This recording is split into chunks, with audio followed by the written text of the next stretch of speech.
Ms. Tauber, you're heading a Moldovan delegation, been visiting the European Parliament here at Strasbourg during its June session. Why have you visited the European Parliament and not the Council of Europe in your case? As it was explained already, and I think my role in this delegation, and as you mentioned, as a head of a delegation, there are not only one reason why we're here.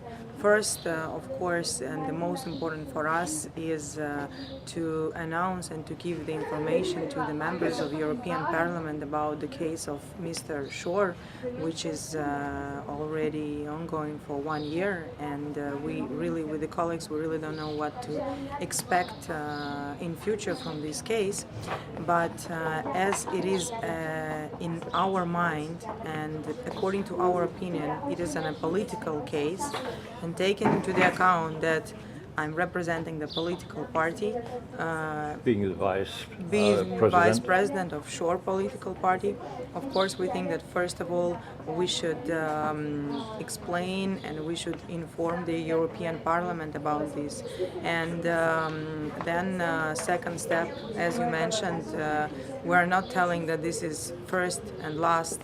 Actually, it's not our first, but this is the step of hope. As I mentioned on the press conference, we are going to discuss and we're thinking about the next steps, but maybe there won't be necessary those steps. As I mentioned during the press conference, actually we're waiting, and it should be according to our constitution and our legislation, that on 22nd of June, Mr. Shor, should be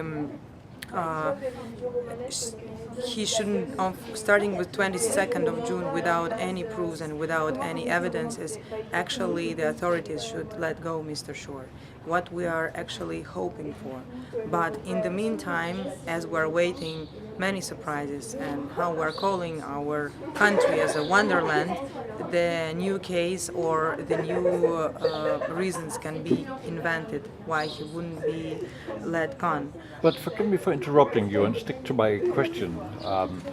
What do you expect from your visit in concrete matters from the European parliamentarians?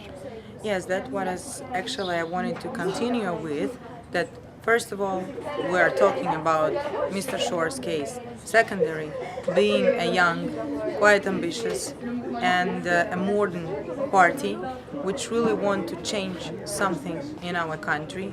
And first of all, the rights of the people, democratic rights, are quite important values and ideas which are promoted by European Union. And since our country took a path to European Union, we think that it's our duty to provide with the information European Parliament when something is going wrong in our country.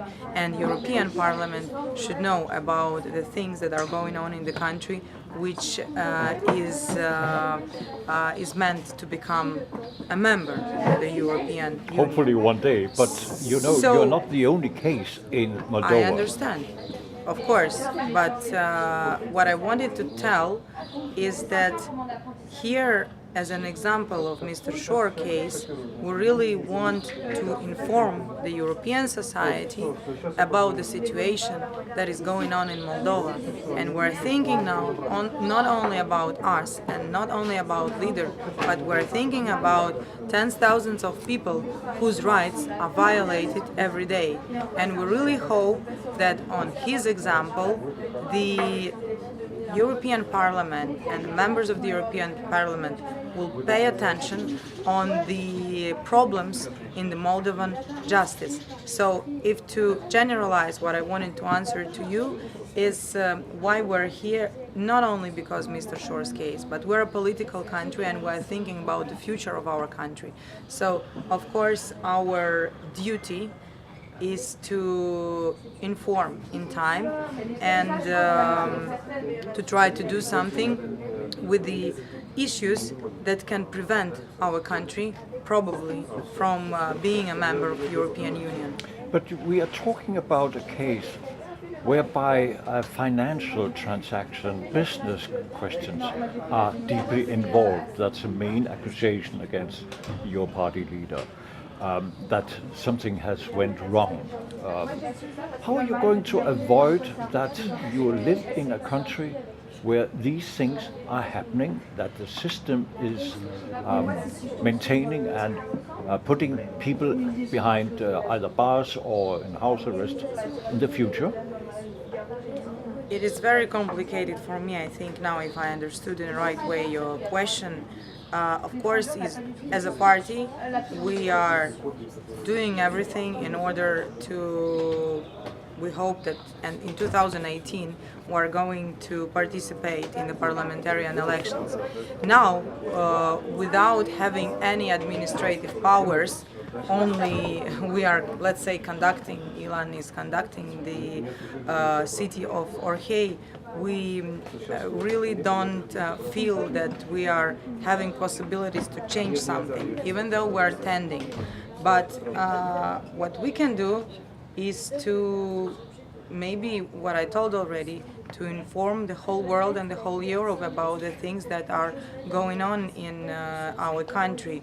And what you have started with business and etc., we don't feel and we consider that this no more, and it was never a business case. It is a political case, because high up official level politicians are involved in this corruption circle. So probably that's why this case is so difficult, and that's why we really need an external help, because internally in Moldova we really cannot deal with it. And not only we see that no institution, no people, no mass media, nobody can deal with this, because everybody is under political pressure. And I think all of us understands that's why our first step was to come here to European Parliament and to address politically. And then the other steps will be already, of course, announced to public. And what we're always telling, we're not going to stop in any case. But we really hope that step which was implemented now, and our presence here will help not only to Mr. Shor, but again I want to repeat, to the whole country, to deal with the justice problems that we're having.